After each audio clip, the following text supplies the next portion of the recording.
She wanted copies of his voicemails begging me to talk about the baby after telling me to stop, screenshots of my mom's Facebook posts about being my only support, and statements from everyone who witnessed Tom's original comments. My sister had already started a folder on her laptop with screenshots of Tom's fake accounts commenting on social media posts, and his frantic messages asking when I was coming home. Lauren spent 3 hours documenting every detail from the past few months, including the country club shower Tom missed, and his mother giving me the stroller. She made notes about Tom's boss confronting him at golf, and his grandmother writing him out of her will after that Sunday dinner. 2 days later, Lauren called to warn me that Tom had filed a motion claiming I had postpartum depression and wasn't mentally fit to care for Luna.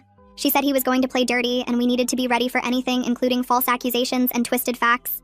My dad came home from work that week furious because he'd run into Tom's co-worker at the hardware store, who asked if it was true that I'd kidnapped the baby. Tom had been telling everyone at his office that I wouldn't let him see his daughter and that I'd stolen her from the hospital without telling him. The lies were spreading through his whole company, and people who didn't know the real story were starting to feel sorry for him.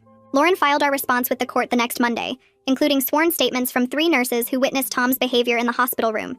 She also subpoenaed the doorbell camera footage from our house showing Tom rarely came home during my entire pregnancy, except to grab clothes or food. The footage showed him leaving early every morning and coming back after midnight most nights while I was on strict bed rest alone. We included the delivery company's invoice showing they'd installed the hospital bed while Tom was at work, and hadn't even known about it. That Thursday, my phone rang and Tom's mother was crying.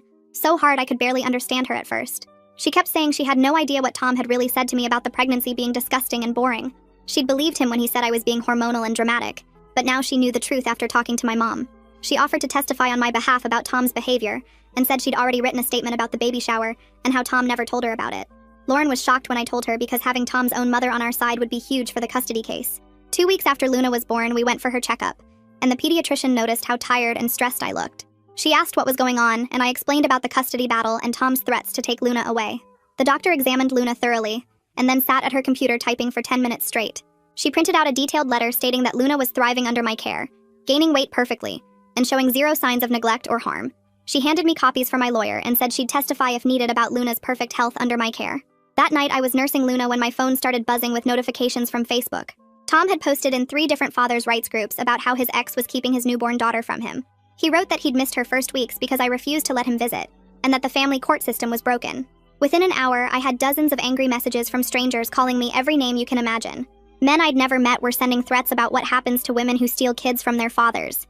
My sister screenshot everything while I blocked account after account, but they kept coming. Tom's post had been shared over 200 times by morning, and the messages got worse. Someone found my LinkedIn and posted my work information in the comments. Another person posted photos of my parents' house from Google Street View, saying this was where I was hiding the baby. Lauren filed for an emergency restraining order that same day, attaching all the screenshots and messages. The judge read through just the first few pages before looking